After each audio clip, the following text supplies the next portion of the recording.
all Zoes, all Haitian-born members? Oh, definitely not. Definitely not. I mean, actually, it's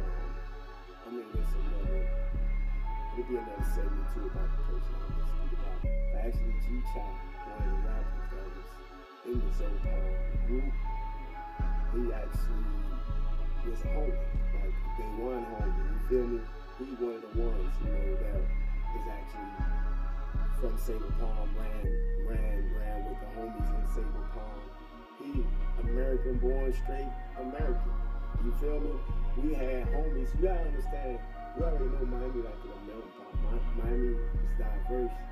And in our hoods, if you look at our hoods, in every hood, I bet in every hood in Miami or South Florida, you always have like a Spanish boy, maybe one or two, a white boy, maybe one or two. The white boy probably fewer. That's from the hood, act like a white boy. That's pretty much more in Miami versus like Texas and Cali where you'll see that shit too. But I'm talking about in South, in Florida, basically Miami will be the only place you'll see where in Little Haiti, which is a Haitian community, you still have your Spanish communities, maybe a block, Spanish. And then you can say Creole, meaning your accent heavy because you ain't been using it. So you kind of losing the way to speak that shit, you feel me? But a lot of us American-born or Bahamian-born Haitians, we only heard it in the household. Probably when we went to church, probably went to Haitian church. Listen to me, I used to be sick of that shit. Being in Haitian church, speaking Creole, that shit would sound like a funeral. I'm going to sleep. I used to catch ass whoopings because I fall asleep at church. Because Haitian people spiritual too. You feel me? They love, that's all island people. Black people in general, we rooted into spirituality. So, we had to go to church, or we didn't go to church, get our ass whooped. But anyway, the language, that's how, we had our own little Haiti language too. But yeah, definitely the language, like if they hear, gangs, you know what I'm saying? And it don't be like they blatantly just disrespecting. It's just, it's a conversation. It's like venting when you don't get the response you're supposed to get from an American dude, or, you know what I'm saying? You might be like I be in traffic sometime and I see it myself. I'd be like, motherfucker doing something stupid in their life. I'd be like, that's a Haitian driving. Look at this motherfucker. Look how this motherfucker turning, bro. Motherfucking Haitians need to go get a life. You know what I'm saying? So it's in the subconscious mind about people, man. You really ask them like, man, why you think like that? They probably don't know. Really mention. So now we're gonna go directly into our next question. What do you think about our current youth that are Haitian versus those who grew up in your era, and how you might have transcended or passed the torch or sparked life into what we would consider to be our new nowadays Zoes compared to back in the day Zoes is opposite. It's like black and white, bro. And the reason being, we understand the reason being, it's still an enemy. The reason being is social media, bro. Boy, social media, man, listen. You see, they so far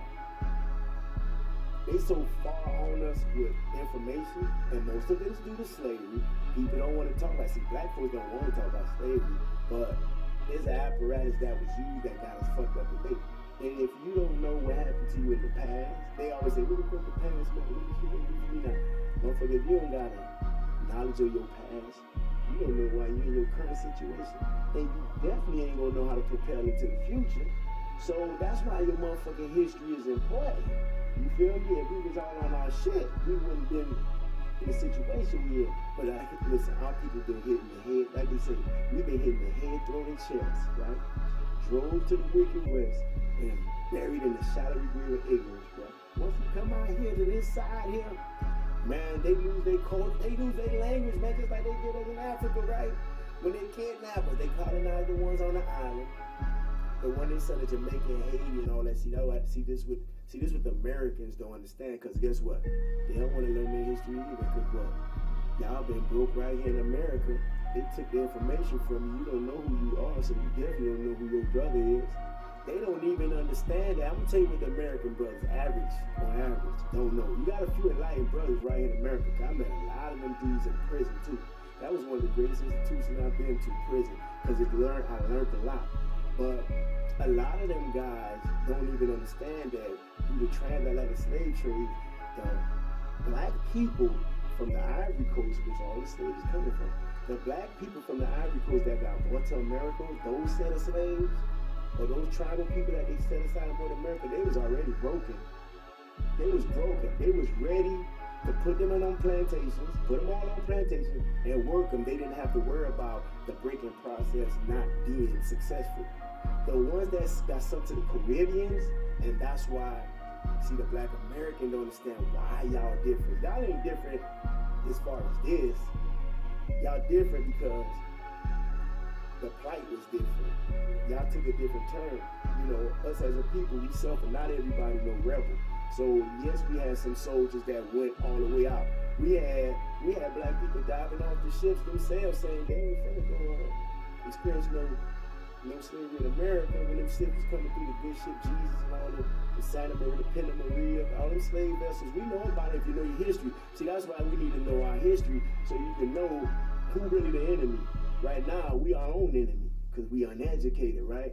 So anyway, the reason why the Bahamians, you got all these, what they call them funny speaking black people, is because those people that they dropped off in the Caribbeans, they couldn't bring them to America because they couldn't break them. That's the warriors. That's why they had to send them to those different islands, because it was a plan. Remember the Christopher Columbus lie he told us? He discovered a land, which was the Indians' land, for the Europeans in Europe to build them a new world, the New World Order, remember? So they really brought black people here to get free labor to build the New World, which is America. This is the New World, bro. You gotta be careful when bombs bursting in the air now. When you celebrate July the 4th all the time, buzzing with firecrackers, you know what that represents, right? That's another birthday for them. We'll be 244 years old now. What do you get? 244, 246? I lost count. But that said, in 1776, when they went on ahead and killed off all them Indians and assassinated our people, we lost 100 men in the Middle Passage, bro. Slavery, bringing people over here to America to break them, to build America. You know the damn history, but that's for another segment. But brothers are laws, bro. And this would, you know, the original homies, Zopound, the core, and a lot of people try to take independent approaches. Some people even try to fake and perpetrate like they the pound. And guess what? It all came to naught.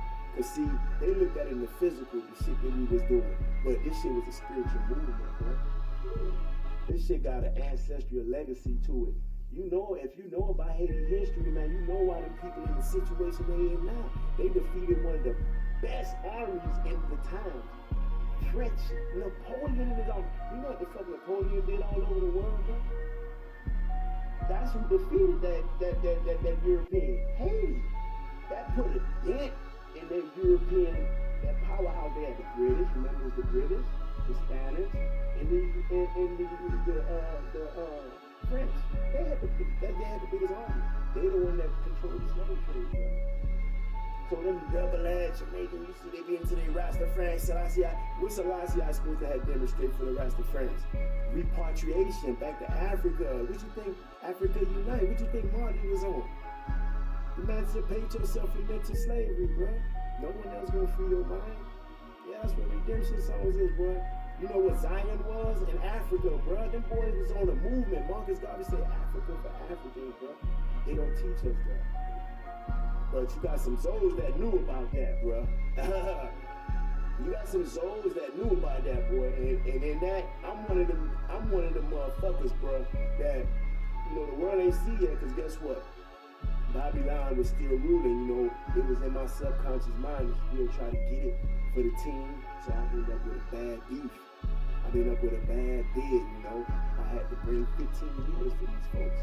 You feel me? But it was all in the struggle and the hustle for our movement. You feel me? We were still in the streets, man. We accomplished a lot in the streets. I won't never say I want to take back anything I've been through, because guess what? I survived through it all, bro. And I got a lot of rest in peace, homie. Rest in peace, C-Hound. Rest in peace, Solo. A lot of people knew Solo and C-Hound. Rest in peace, my big homie, Ellie. You feel me? All these boys died in the struggle. You know what I'm saying? All of them. Big Chubb. A lot of people knew Big Chubb. Chubb was actually, man, and this for another story, bro. Big Chubb, Ganu Roshan. You know, when I speak, I'ma name names. I don't speak out the side of my neck like a lot of niggas. They speak out the side of their neck because they really ain't the real. You know, a lot of niggas out here try to benefit just off the name because when that spirit took a fire and it gave those the pride that they needed to start expressing themselves. In the 80s, you ain't see no motherfucking Haitians. You ain't see no Haitians ride around with fucking Haitian flags with Zo pride. Matter of fact, that word Zo wasn't even coined as it is now. You feel me? Now we gonna move to the 90s. Early 90s. We still didn't have that motherfucking Zo shit being expressed how it was expressed. You know what I'm saying? They still was boys and Haitian boys.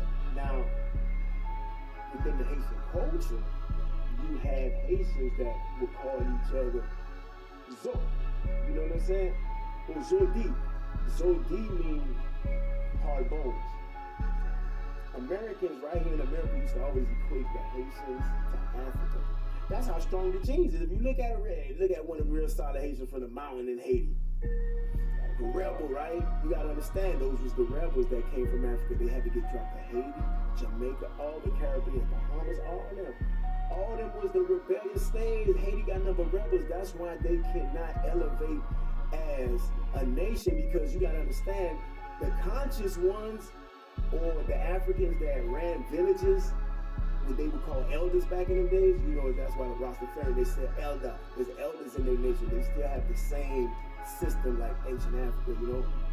Because the elders used to run. That why Haitians or Jamaicans, you see islanders, they still have that culture like, yo, the neighborhood could spank you. You know what I'm saying? That's how our people grew up. You go to my neighbor, like, we be bad. Man, we was bad jits, bro. Remember back in the day, the BB gun, we used to go buy BB guns out of Kmart on 108th Street. They go buy BB guns, shooting up cars and shit. Yeah, see?